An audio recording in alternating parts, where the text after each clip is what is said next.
Kevala means Kevalam, means just one, or you can say being alone. But as Swami Maheshanand says, be alone but don't be lonely. Yes? Welcome everyone to another episode of The Overcorrection. Today we are in studio with Jhaveri.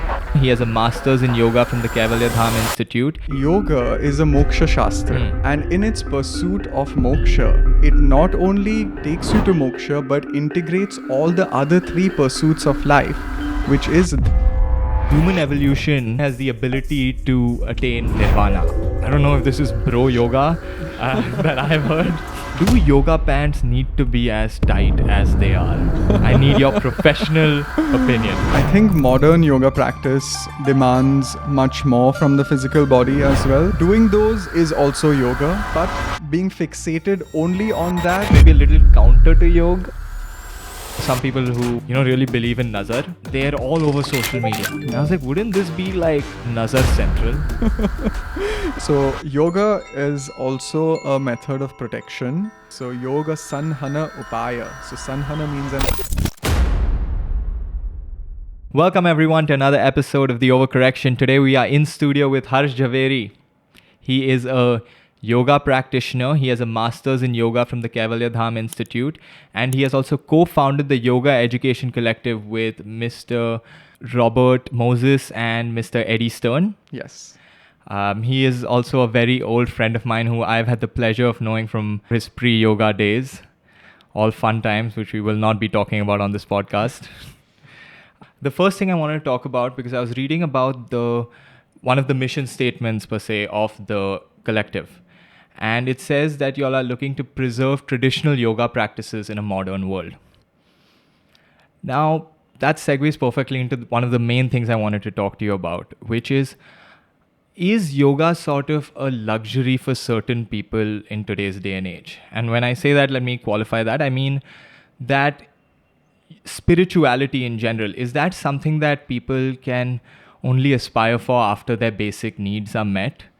A majority of this country is mostly focused on, roti, kapda, makan. Three things need to be covered. And they have very stressful lives just making basic ends meet. So how do these people engage with spirituality? Can they? How should they?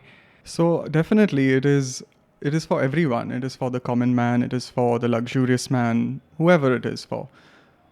If we look at an average man, as you spoke of, who's like commuting, searching for how to make his day's ends meet, what if that man is walking into a holy place, a spiritual place, maybe a temple, maybe some place for 2 minutes, pauses over there and maybe does a prostration to the deity, or maybe just does their namaskar, their offerings over there, and then continues with their day to go on to earn their roti kapda makan.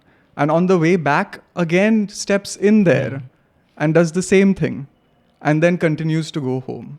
So actually it is the way in which that roti kapda makan is earned is Sort of facilitating the spirituality in its own way. In its own way also. And being spiritual simply means being kind, being more aware of the other, and meeting the other person as if you were meeting yourself. So this is what yoga is fundamentally as well. The Bhagavad Gita says that when we have this equal eye, and we can meet everyone as if we are meeting our own self, then that is the practice of yoga. That is the practice of spirituality. So in essence, could you almost say that part of what spirituality is a somewhat blindness to these differentiating factors, like whether you're rich, whether you're poor? In the eyes of spirituality, you're supposed to be equal. Yes, we're all equals. And that's what the practices, the texts, they want us to come to realize, that equality.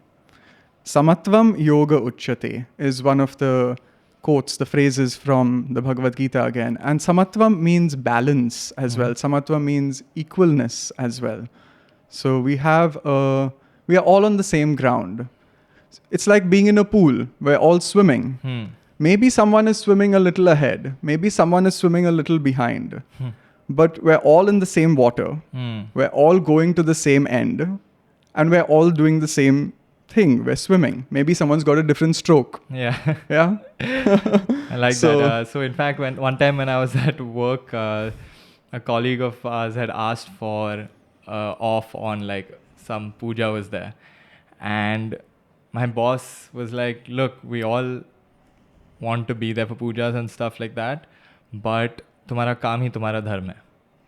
And he said that past the point, if you are neglecting what needs to be done in your life and using spirituality as kind of an excuse to not work hard even, that is counter to aspects of dharma in spirituality. Do you think that that happens sometimes, that people can use spirituality as a way to neglect things that they shouldn't be neglecting? Yes, that can happen. And it's common also, and it's natural also, and it's acceptable also, because that is the particular mode of functioning that mind is in at that time. So even though it is taken akin or taken a liking towards certain practices for the wrong reasons, or for the incorrect reasons, or for the hidden reasons, maybe the person is unconscious themselves. So still, the potential of the practices is that it will help open up an awareness to why I'm doing what I'm doing, and then probably try to correct that, or probably try to, give a good direction to that. I love that. So I think of it like with exercise. A lot of people, exercise should be about health, but say a lot of people approach it from a vanity point of view of aesthetics. And people criticize approaching health from a vanity point of view nowadays. But just because it's not the ideal way, say, to introduce yourself to the gym, just because you want bigger biceps and a bigger chest, that exploration of your vanity is going to teach you a lot about your health. It will. Exactly. The same. The same way can be applied to say, hey, I want to be spiritual because, it'll allow me to just say, take time off for a month and just say I'm going to the hills and I'm just going to chill and, connect with myself, and say you're shying away from work. Even if you're doing that, perhaps that time there, that even for practice will have some ripple effect into your life. Yes, it does. On a subtle level, of course, that is taking place. But it is up to us at that time to, why we are going there. So reconnecting with our intention of why we have taken that time to go to that place.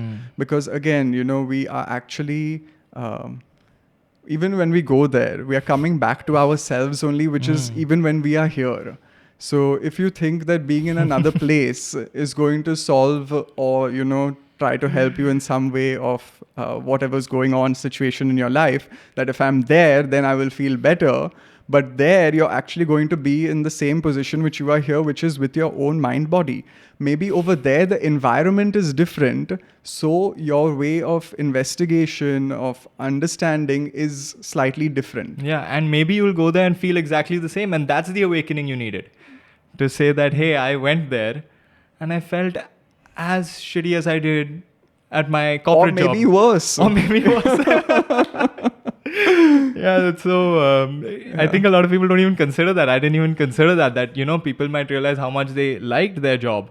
They liked the grind. They liked the division of work that some type of corporate life afforded. I remember one time we were talking about this, and you're like in the grahasti stage of your life, I guess. Is that correct to say? Very much like yourself. Very much like myself. Yes. So how do you take your own spiritual practices, which I think on some level are associated with, I won't say tied to because I may be wrong, but associated with a level of asceticism, renouncing things of worldly nature, and you are now practicing these at a high level, but you still probably have to deal with clients, deal with invoices, deal with taxes, deal with all these other things. How do you balance that? So that's actually a very good question. I think the development is in stages, and the development takes place through those stages, like the Grihastha stage as well. It is in fact an opportunity for deeper yogic development to happen in that stage. So, of course, yoga is a moksha shastra, which is it is those practices, the integration of which will lead you to the state of liberation, self-realization, nirvana. Many other words are there to describe it. Yoga says the word kaivalya, so which means kevala. Kevala means kevalam, means just one, or you can say being alone. So aloneness is one of the translations of this word. So it's about being alone. But as Swami Maheshanand says, be alone, but don't be lonely. Yes? I love that. So again, it's really interesting the way this word comes into being. But coming back, that yoga is a moksha shastra. And in its pursuit of moksha, it not only takes you to moksha, but integrates all the other three pursuits of life, which is dharma, artha, and kama. Okay. So these are also linked to, we can say, in some way, the 4 stages or the 4 ashramas of life, which is brahmacharya, grihastha, vanaprastha, and sannyas. Now, in the stages of life, we have these 4 pursuits, and each stage is dedicated to maybe cultivating, developing all of these pursuits in an equal way, or in not an equal way, but in an appropriate way. So in the brahmacharya stage, which is the first 25 to 30 years of one's life, one is gathering knowledge about the world, about the reality of the world, about how to be in the world, how to live in the world, interact in the world. And then once someone has learned those life skills, then they enter into the grihast stage, where they say they enter into family life, have children, etc. That's for the next up to the age of 50. So 25 years there. Then they enter into the vanaprastha stage, which is from 50 to 75. So vanaprast means vana. Vana is the forest. Prastha means entering the forest. Now this also is in reference to, of course, leaving some social duties one has, and perhaps actually entering a forest or moving away from a metropolitan city, or moving away a little bit from large societies. Material life also. Material life is everywhere. Like material life is there. Fair enough. But there is some movement away from heavy material life, if you want to say it that way. So do you have to go through these stages to reach moksha? No, we don't. We actually, moksha, as according to Shaivism, they say moksha is nothing but the recognition of your true nature. So if we are in recognition of who we truly are, it can be during all the stages. And you can still do those stages having attained moksha? Or if you have attained moksha, would you have reached a point of, I am forsaking my grihastha life, So both. It can be both. Okay. So the approach is that someone can say that they want to renounce the world, they want to renounce married life, and they want to live the life of an ascetic, a monk, a swami, etc. So for that person, that is the path for them. For the other person who feels that moksha is also living through all the stages, as well as having that awareness. So it is both. So I've heard an interesting story about somewhat this type of thing. It's this guy, Dr. K. He's a psychiatrist who also has trained to be a monk in India for 8 years, but didn't eventually end up becoming one. When he first said he wanted to be a monk, he was failing out of college and had just reached India. His parents had sent him here to just like get better, go to this ashram and they will fix your brain. And he went there and he loved it. He was just super into the practices. And at the end of a year, he said, I want to be a monk. I want to stay here and I want to become a monk like y'all. And he told his masters there. And they said to him, you know what you need to do to become a monk? Is go back to America, get into medical school like you wanted to, and get into the best medical school. And then, if you still want to be a monk, you can come back. He's like, why would I want to go into medical school? I want to be a monk. I want to forsake all that stuff. He's like, you have nothing to forsake right now. You're running away.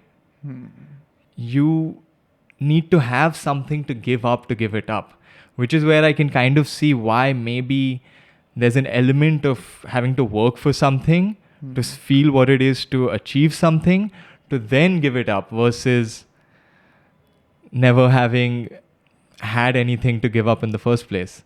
I know there are stories of famous monks who say attain nirvana at age 12, and I'm sure those are the supreme exceptions as we know from history. But do you think most people need to go through the typical pains of life and pleasures? Also both, yes, because of course the experience is not there in the person's journey of life. So like you said, he was told that he's not had any experiences, he's not had any attachments, he's not had any of those things in his life to then be able to give those up. And this also can be, like you said, for a person who's already gone through that, maybe in some past lives, maybe for coming from older impressions. That's why they have earlier stages of the renouncing.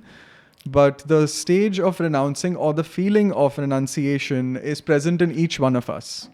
So it's about how deep that feeling is. It's about how strong that samskara or that impression is. So for each one of us, because we're swimming different strokes at different paces, that impression can come up earlier, can come up later. In particular environments, the feeling is stronger. So then it gets strengthened there and it can come up further. But again, that's why having a teacher or having an elder, an apta as they say, to be able to guide one person on this journey and the questions that they have is so important.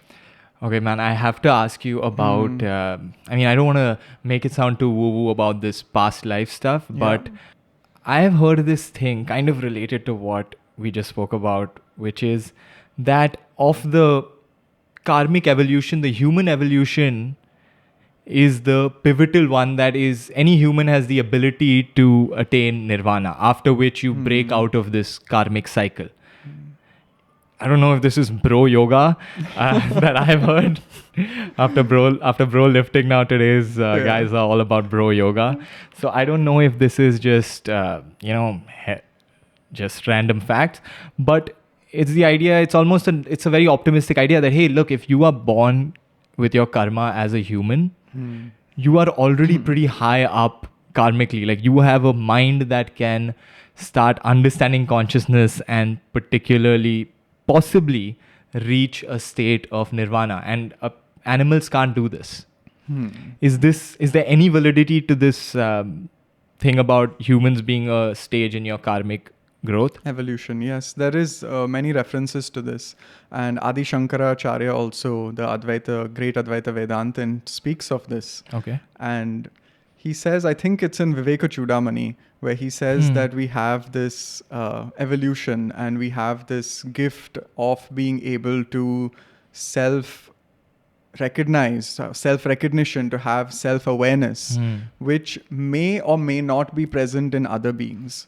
Now, some texts, they say that it's not present, but we have many stories and we have many, parables that exist where other beings are also known to have this self-realization or have the capacity for it. Something of like an approaching a human soul almost. Like a lot of people like my dog. Yes.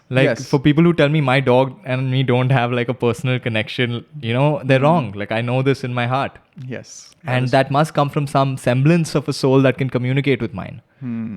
Absolutely. It's in our experience. We have this in our experience, but we don't self-reflect on it enough, perhaps. So there's some there's like some debate within the yoga community about whether animals have this capacity or not? I don't know so much if that debate is there, but I would say that, yes, there would be some conversation about it, definitely. Because I know the texts say that the difference between animals and humans is that they don't have viveka, or they don't have this power to discriminate between who they are and who they're not. So which we have.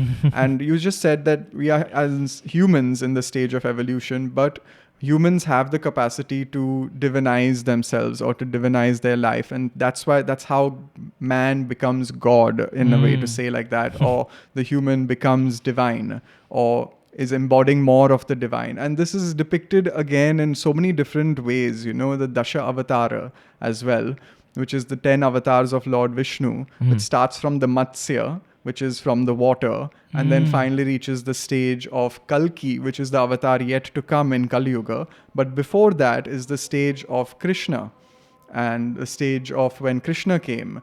So this is like, there's a lot of stories also, but those stories, and which are based in facts, which are based in history, also have deeper meaning, have deeper symbolism for us to reflect on our stage and, you know, where we are. I have to ask you, this may be a meme nowadays, but is the Kalki Avatar AI? I need your expert opinion on this. I have no comments on this because I don't know. And they're listening. AI, just so you know, we're not suspicious if you don't do anything to us in the future. It's so hilarious, you know, this actually, that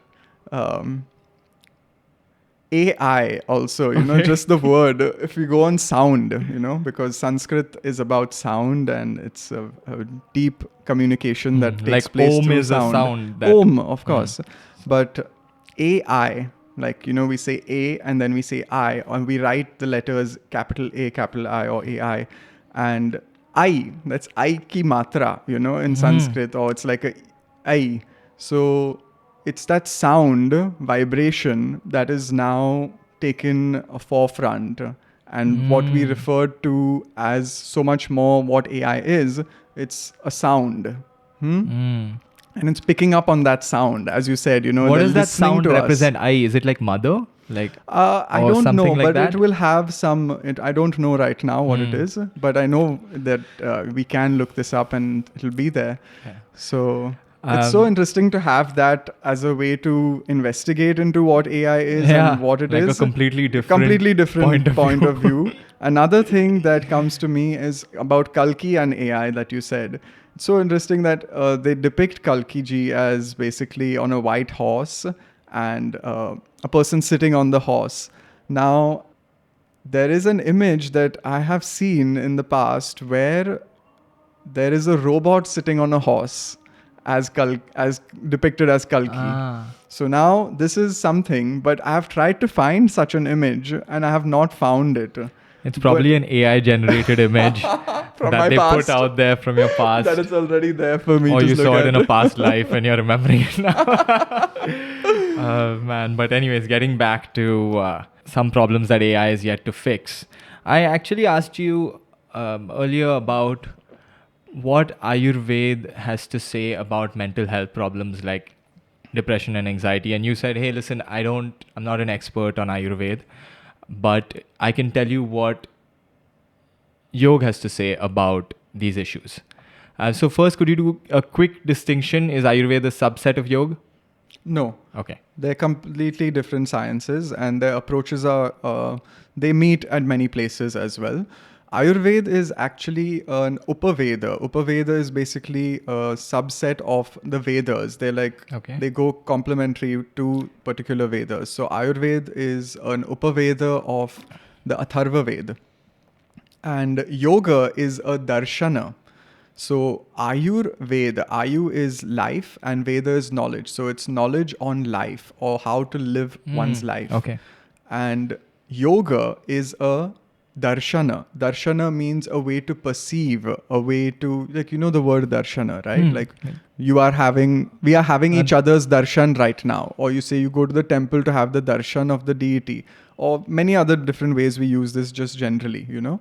So we are seeing each other. Now, how do we see each other is yoga. Coming back to the same point that we began with, you know, meeting the other person as yourself. How are we seeing each other? Yoga has a particular way of seeing the world, of observing it. So that is how yoga will approach and integrate one's seeing power in the world. Ayurveda will help one to integrate their being in the world through the science of understanding their mind-body. Mind-body, which includes also external material, substances. With herbs and with different kinds of lubricants, oils, different kinds of ways in which one can keep in a more medical way, I would say. But medical in those times, in ancient medical times. Is it almost like yoga would be a philosophical study while Ayurveda would be a biological or a chemical study?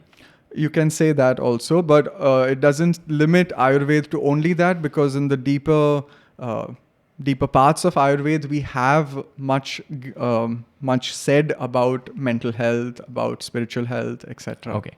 So let's get to yoga. What does yoga teach about mental health?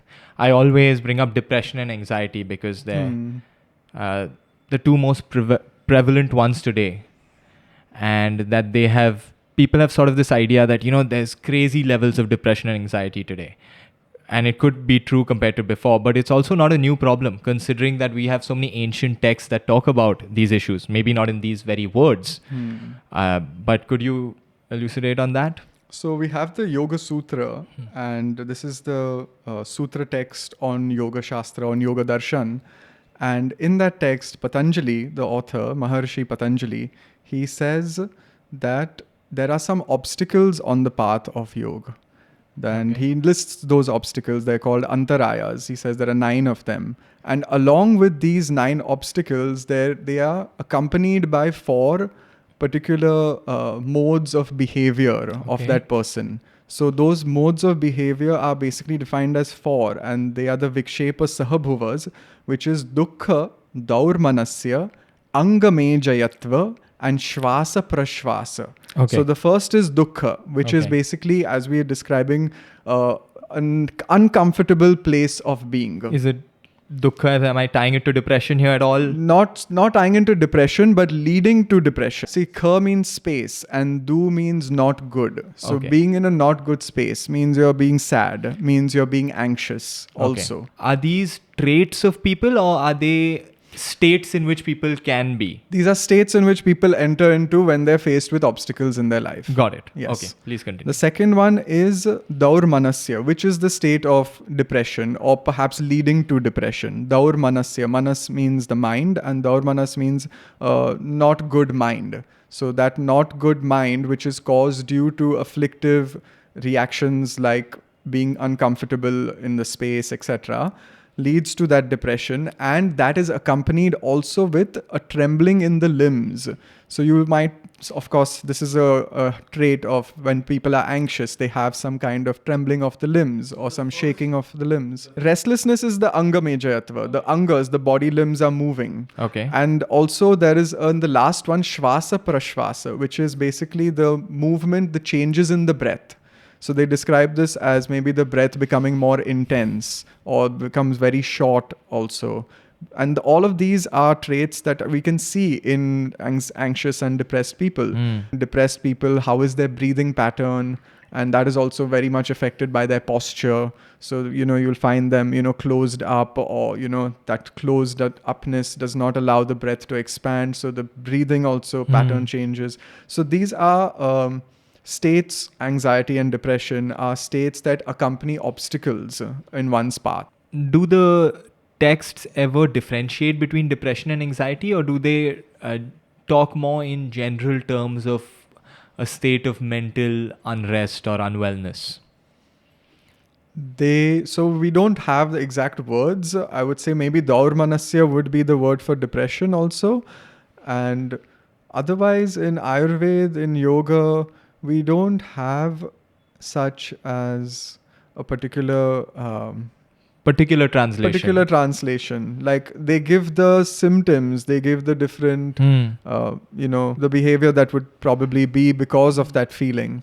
And I mean, depression, anxiety, these are relatively new words. The phenomenon may have existed as long as humans have existed. Absolutely. But these this are just text new that words. I'm quoting is from 2,500 years ago. And it's so interesting because we've actually spoken before on this pod about how sometimes the label of depression is only not helpful, or the label of anxiety is not helpful. And what I'm getting from you here, maybe it's sort of labeling it symptomatically and figuring out how to treat the symptoms rather than treating it as a now permanent trait that you have, which is saying you are experiencing some anxiousness right now versus you have anxiety right now.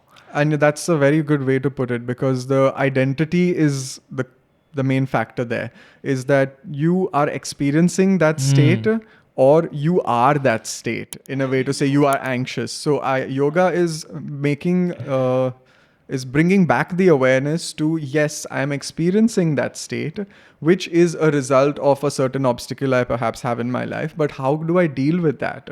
And how can I change that? And by simply doing the practices, which will, in what they want to do is that they want to bring a calm nervous system in most simple terms. And when we have that calm nervous system, then those states of anxiety and the things that accompany it are calmed for some time. And there's a better inward movement of awareness that takes place. And it is just so fascinating that, people always, like, people I've heard kind of poke fun at yoga because, like, any problem you have, meditate. You're sad, meditate. You're anxious, meditate. You're too happy, sometimes meditate to calm yourself down. And it's almost like it's so wildly professed as a be-all solution that it's made fun of almost. But I really think those people who make fun of it have got it wrong, because they may be missing the forest for the trees there. Because the ability to be present and reflect on what you are right now, that I am still me, whether this room gets hot, whether it gets cold, whether this conversation goes well, whether it goes badly, I will still be some independent unit that is just experiencing these things, can get you out of so many different problems. And people always focus on, then I won't enjoy life at all. You may not be miserable also as a consequence of it. When you are miserable, you'll have a better way to understand that miserability and how to deal with that. And when you are on the opposite side of it, you're elated, you're very happy, you are not carried away in that state as well. And not being carried away in that state will probably lead to more long-term happiness in the end. I think this is where it sort of clicked for me when I heard someone say that, what if I get too into yoga and I stop caring about the world? What will I do? Will I stop caring about my family because I've reached nirvana? You'll care about it more. You'll care about it more because you are not spending your days distracted by all the things. You're thinking you're not at 100% efficiency right now. So even if some level of detachment, which gets a very negative connotation in this English translation I'm using, but detachment, which is a very important, they're like, you're going to be detached from your family, you're going to be detached from life, you won't care if your kids go hungry. Like, bro, chill, like, in fact, me being detached means when I am with my family or when I'm with anyone, I can be present because I'm not attached to anything outside that moment. So I'm giving this my all. It will probably have better effects long term than me just caring about everything that's going on all at once, and then I can't focus on a single thing. So yoga will, of course, bring those feelings of dispassion, of detachment, but at the same time, it is giving you an insight into your true nature. So when you have an insight into your true nature and you understand your attachments, which of course we all do have and we continue to have also, we can play or we can navigate those attachments much better, but depending upon the roles that those attachments have. So the identities of those attachments, the role identity of those attachment is grasped, and it's clearer. It's clearer. It's clearer. In fact, it's not clouded by your attachments. I love that. Okay, man, this is great. We could probably talk about this for another whole hour, but I do, before we run out of time, have to get your take. This is the most important thing we're going to discuss today. Okay. Do yoga pants need to be as tight as they are? I need your professional opinion. The first thing, when you come to a yoga class, the teacher apt to tell you is loose, comfortable clothing. Not skin tight, polythene. Loose, comfortable clothing. But what about people who say, "Oh man, these baggy fits, they get in the way of my asanas," and that's the reason. So, I think modern yoga practice demands much more from the physical body as well. In traditional times, the approach to yoga practice, yoga asana specifically, was more relaxed, was more, I would say, traditional, in the sense that it was We do a lot of postures, yes, but we're doing them at a more slower pace. Yeah. And when we do them in that slower pace, when the heartbeat level is tried to be kept at a stable rate throughout the practice, then there is not much need for fast movement also. Got it. And like you said, you've seen people do yoga in saris and In salwar kameez, and people, of course, like my mother would do practice in a salwar kameez. also, has. Part of it is, look, let's face it, it's some vanity. People love how they look. But part of it is certainly true that today yoga has almost looked like a contortionist art on Instagram. It's like the best yogi is the one who can do the craziest contortionist movement. And I like it when I see yoga practitioners, this has come out recently, where they're putting out posts that, hey, listen, just because you can do something crazy with your body like an athlete, that is not the purpose of yoga. It is great. It is amazing for you. But yoga people are not acrobats or contortionists. There's a lot more to it. And I think perhaps there's been a little too much focus on the asana element. So, of course, there is some great feats that the body can do, and the capabilities of the body are endless. And maybe all bodies are not also designed to do everything as well. So one needs to understand their own body structure in that sense, and whether they have the potential, the capability to perform such difficult postures, asanas, as they might come across on social media. Doing those is also yoga, yes, but being fixated only on that is not complete. And almost maybe a little counter to yoga. Also a little counter to yoga, because again, like you said, posting about it and things like that is then creating perhaps a stronger identity. Not necessarily, but there becomes an asana identity that is created, that I can do this posture. And now that's ego. And that is exactly what yoga wants us to dissolve. So I just know some people who, really believe in Nazar, and they're all over social media. And I was like, wouldn't this be like Nazar Central?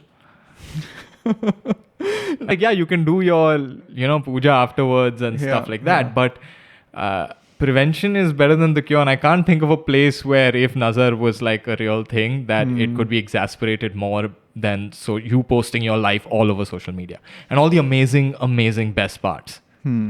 So yoga is also a method of protection, and it's one of the translations also according to a text. So yoga sanhana upaya. So sanhana means an armor.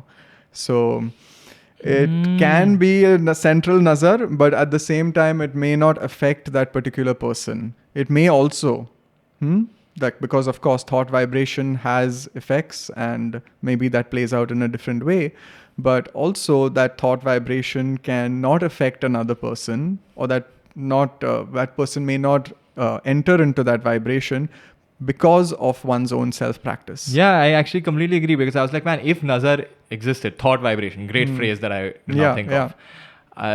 Probably what would ward it off more than like a penchant would be your own thought vibration. You're countering it with a matching force. Yes. It's like, I do in that sense think Nazar can have some real world in terms of this thought vibration, but I do feel the solution to it probably is in a counter thought vibration. So that's exactly the thing that Patanjali also says. He says pratipaksha bhavanam. So if we think about Nazar as a thought vibration that is set out to harm another person, and that comes under what Patanjali would say as himsa, which is some kind of maybe harm, violence, or some harm, correct. So what to do when such a thing arises is that the person who is having that feeling is, if they can at that time, be more aware of it and cultivate the opposite feeling. So prati paksha means the particular location where you're situated in, which is himsa, and prati means the opposite of that, so ahimsa. So you, from that feeling of himsa, you situate yourself in the feeling of ahimsa towards that person. And this is what is used in, I think, modern psychology these days, also in CBT and other therapies. They're using such kind of adaptations of these techniques to help people cope with life. Amazing. I think you have been a part of a lot of. You met Deepak Chopra, right? I've had a brief You had a seminar with him, and he's actually now recently apparently he's been made fun of a lot also over the years. But recently he's been doing so much work with leading scientists about connecting a lot of these teachings, atomic level studies that are showing some of the traditional teachings to be true on a physics level. Yes, actually, Eddie had a meeting with him. They were doing a series, and I was present there for that. And the topic that I was there for was pratyahar, and it was basically the withdrawal of the senses. And he does explain it in a very scientific manner as well, and keeping in alignment with traditional teachings. So this is something again that science, modern day science, and ancient day science, yoga, Preach, brother. have a synthesis, and that is what Swami Kuvalyanand also stood for. He's like, the way forward is that both these come together and help each other. Amazing. We're going to end it on that note. For all the haters who cannot stand to hear yoga described as science and all this bullshit, as you all will say, just know the yogis are just building on good thought vibrations around them. Thank you, Rohan. Thanks so much for this. This was a lot of fun, man. We're going to do this again, and we're going to get into some of the deeper parts. Maybe I would really like to dive more into the mental health aspect. This next time. Love to do it. This was great, guys. Thank you for watching. Harsh, can you just tell people where they can find you?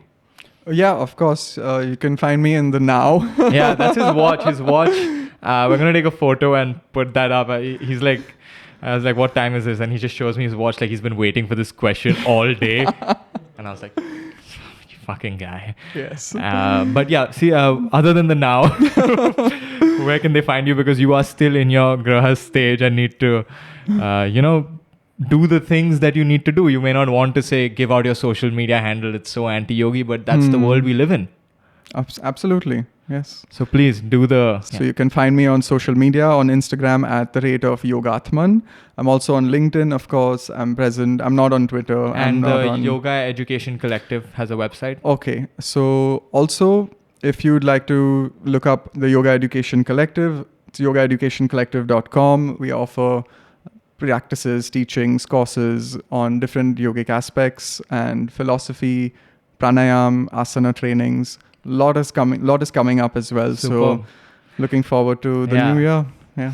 Superb. So if you want to see more, far more serious talks with a more goal-driven agenda, I assume these lectures are very focused.